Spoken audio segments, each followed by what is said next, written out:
Bonjour à toutes et tous, bienvenue sur Okidoki Tech, la chaîne qui vous parle de high-tech, de mobilité verte et de santé connectée. On se retrouve aujourd'hui pour le déballage, la prise en main du stéthoscope Lightman Core Stéthoscope. Il s'agit d'un stéthoscope numérique et connecté qui va nous changer un peu de nos stéthoscopes analogiques habituels. Aujourd'hui, on va déjà voir comment se présente la bête, comment on le connecte à l'application, quelles sont ses grandes fonctions. Et on se reverra ensuite pour la review 8 à 12 mois après. Déballage, ne perdons pas de temps. On ouvre la boîte et on voit ce qu'il y a dedans. Du coup, la boîte, elle se présente comme ça. On va l'ouvrir et on va voir ce qu'il y a dedans.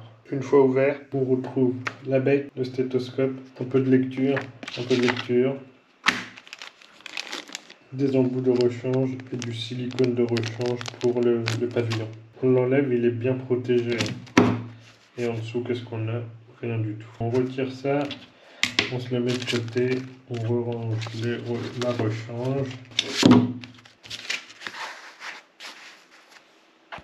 Voilà, il est là. Les grandes fonctions, il y en a plusieurs. Premièrement, il y a une fonction réduction de bruit active. Deuxièmement, il y a une fonction connectée avec l'application Echo, comme on le verra sur le smartphone, compatible iOS et Android. Et cette fonction connectée permet deux choses. Petit 1, de paramétrer le stéthoscope comme on va le voir en fonction plutôt pour écouter le poumon ou pour écouter le cœur.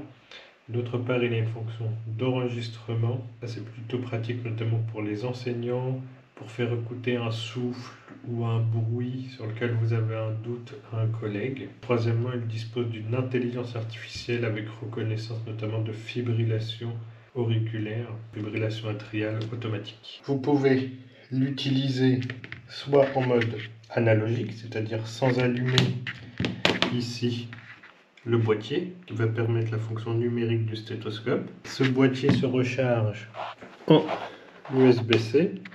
Plus et le moins, ça va être pour contrôler la réduction de bruit active. Le O, c'est pour l'activer, la réduction de bruit active, et pour l'allumer ou pour l'appareil en Bluetooth, c'est ce petit bouton ici. Et pour l'éteindre, ici. Pour l'appareiller, c'est simple. La première chose à faire, c'est de télécharger l'application Echo, EKO, sur votre store iOS ou Android. Voilà, ça s'appelle Echo Digital Stethoscope plus ECG sur Android. On passe sur le smartphone et je vous montre ça.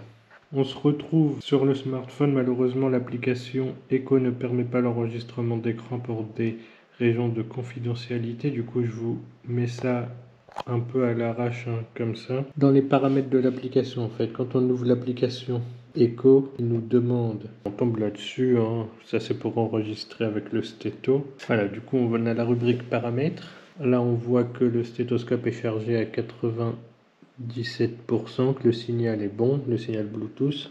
Comme vous le voyez, je le mets en filtre pulmonaire. On a également un filtre cardiaque, un filtre large. Là ça va être surtout pour la réduction de bruit.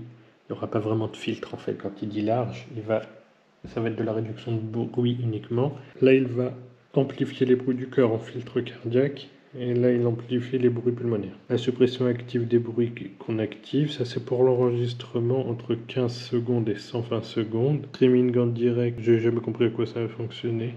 Et la sécurité avec le mot de passe. Si vous voulez mettre un code PIN, ça c'est pas mal. La déconnexion d'assistance et les données. Quand vous enregistrez, vous tombez là-dessus et il faut appuyer sur le bouton. On va faire un enregistrement live, on voit ce que ça donne. L'enregistrement live.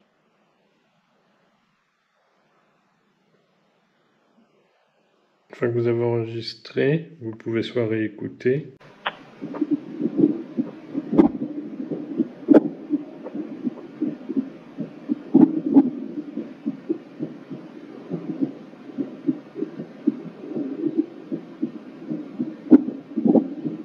Moi je règle ça sur 15 secondes, vous pouvez mettre plus et vous pouvez l'affecter à un patient. Là il va vous demander le mot de passe ou l'empreinte. On va l'appeler John Doe.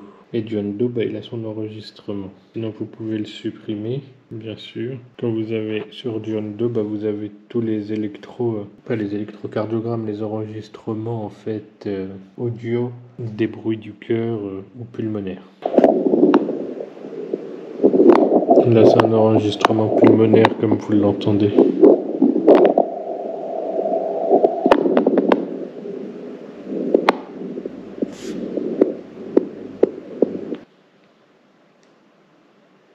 Et là, un enregistrement cardiaque.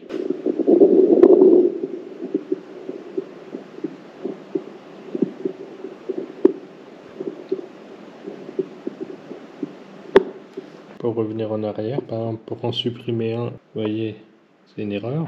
On va le supprimer ensemble. On appuie sur supprimer, on le supprime.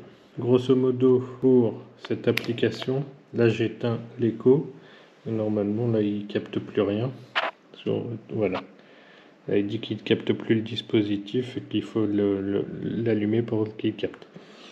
En résumé, pour cette application, les points positifs, c'est que vous avez un enregistrement, que ce soit des bruits du cœur ou des bruits pulmonaires. Les autres points positifs, c'est que vous pouvez partager cet enregistrement, le réécouter, bien sûr, et l'affecter à un patient. On se retrouve en dehors de l'application pour vous donner les autres informations utiles pour ce stéthoscope connecté. On a vu l'application, les principales fonctions. On a vu la fonction connectée en Bluetooth pour pouvoir avoir un enregistrement et l'envoyer par exemple, ou le réécouter, ou l'utiliser à des fins. Le réglage soit large, soit cardiaque, soit pulmonaire, moi je le laisse en général sur pulmonaire, c'est la fonction qui m'intéresse le plus dans mon quotidien, éducative. On a vu, comme je ne suis pas cardiologue, peut-être qu'un cardiologue, si un cardiologue passe par là en commentaire, parfois je le mets en mode cardiaque quand j'ai vraiment un doute sur un souffle de novo. Si c'est un souffle déjà existant, je m'en fous, je laisse le suivi au cardiologue avec notamment le Doppler. Par contre, si c'est un souffle qui n'existait pas, notamment en période infectieuse, afin d'éliminer une endocardite, là parfois je le mets en mode cardiaque pour être sûr que je l'ai bien entendu et que c'est pas un artefact. Et quand j'ai un doute, je l'envoie à un cardiologue de mes contacts. On se retrouve pour une prochaine vidéo, ça va être sur la review, si ça a 12 mois après, au moins 6 mois, pour nous faire une vraie idée.